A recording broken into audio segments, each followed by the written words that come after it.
Hello.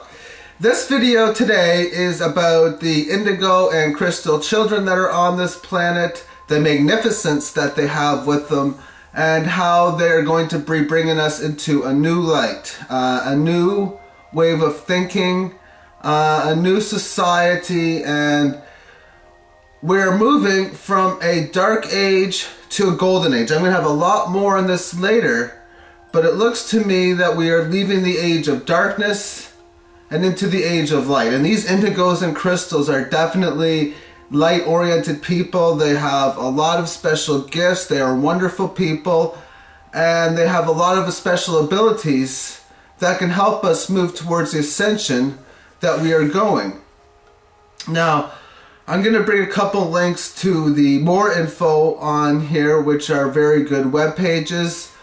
Also on my channel, there is a coast-to-coast episode with Doreen who has been covering these great children for so many years, and it's a very informative video. If you are interested in knowing more about these children, I highly recommend this video. So now on with the indigo and crystal children. First of all, I'm just going to be talking a little bit about EarthAngelSpiritualCenter.com, which is on the links. And it says that the indigos are very wise children.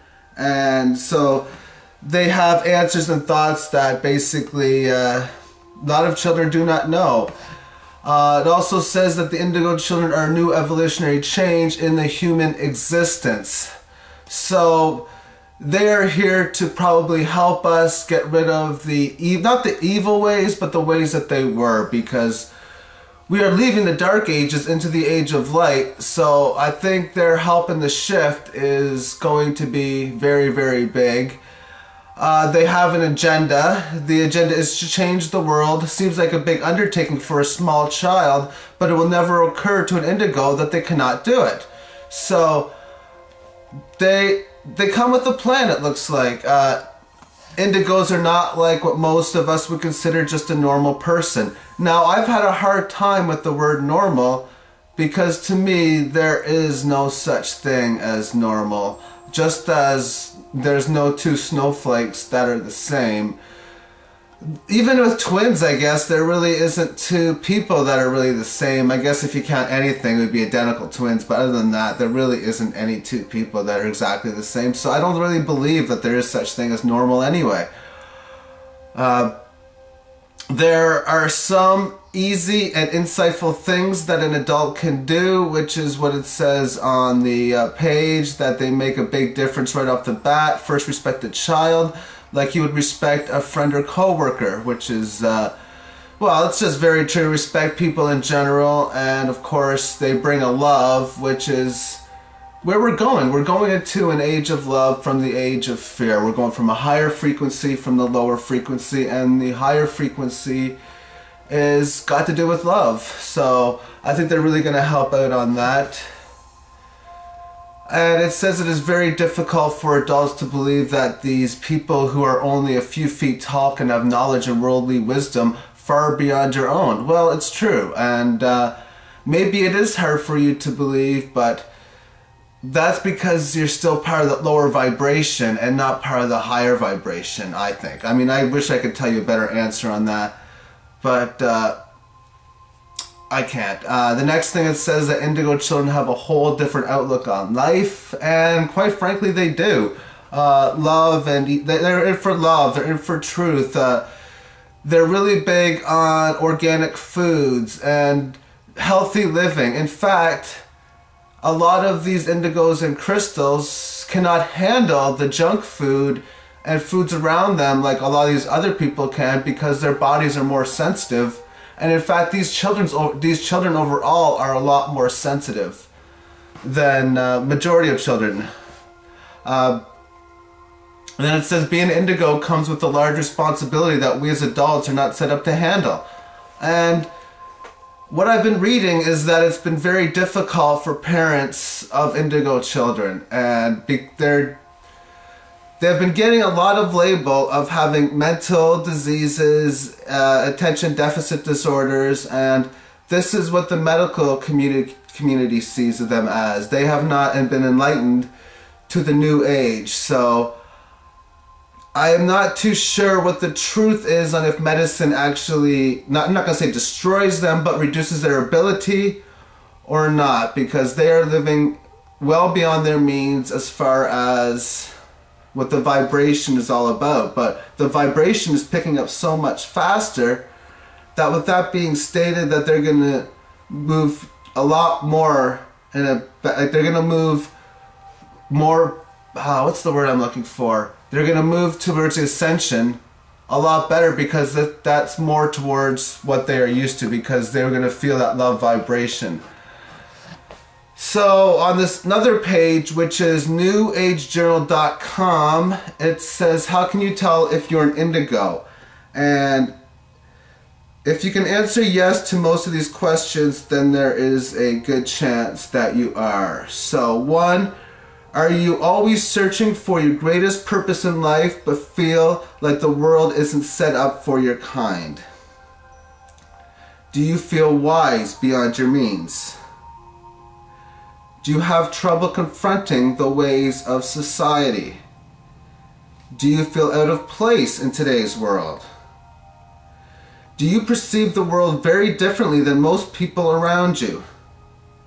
Do you have a strong intuition about certain things that most others do not? Do you often feel misunderstood when you try to talk to people about what's real? Do you feel like you were born to accomplish a special mission in life? Do you feel isolated and alone in your beliefs? Misunderstood by family, perhaps the black sheep of the family? Do you feel antisocial unless you are people of your own like mind? Are you emotionally sensitive? Did you have a difficult childhood? Do you often feel disempowered by too much authority? Now, if you answer to yes to virtually all or all of those questions, then there would be a good child that you would either be a crystal or indigo child.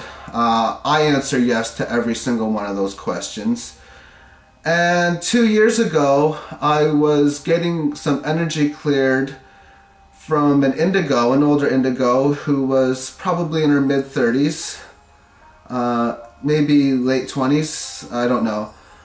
And she was very intuitive, and a lot of her psychic knowledge, I would like to say, was very scary, but I don't feel as much fear anymore, but very, wow.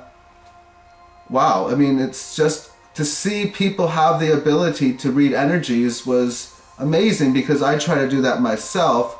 But through kinesiology and muscle testing, she found out that I was in fact actually a crystal child myself. Now, at that point, I had no idea what these children were all about. And it makes a lot of sense to me that this is actually true.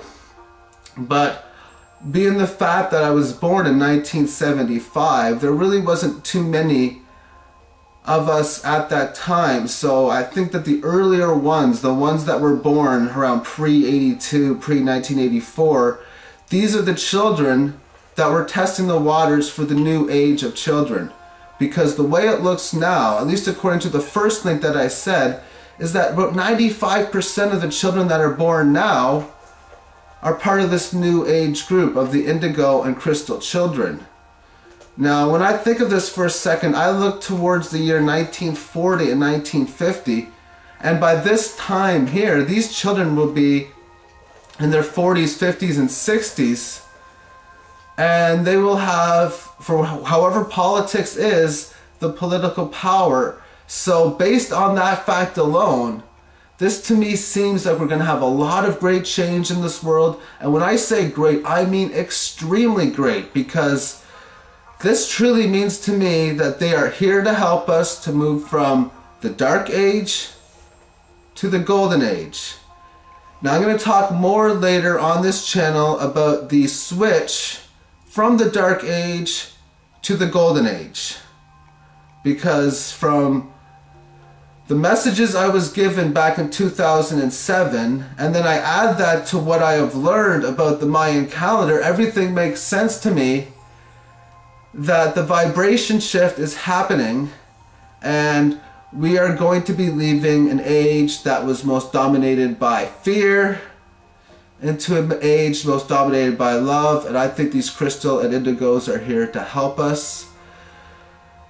So I'd like to thank you for watching this video. God bless, and peace, love, and light, and have yourself a great day. Bye-bye.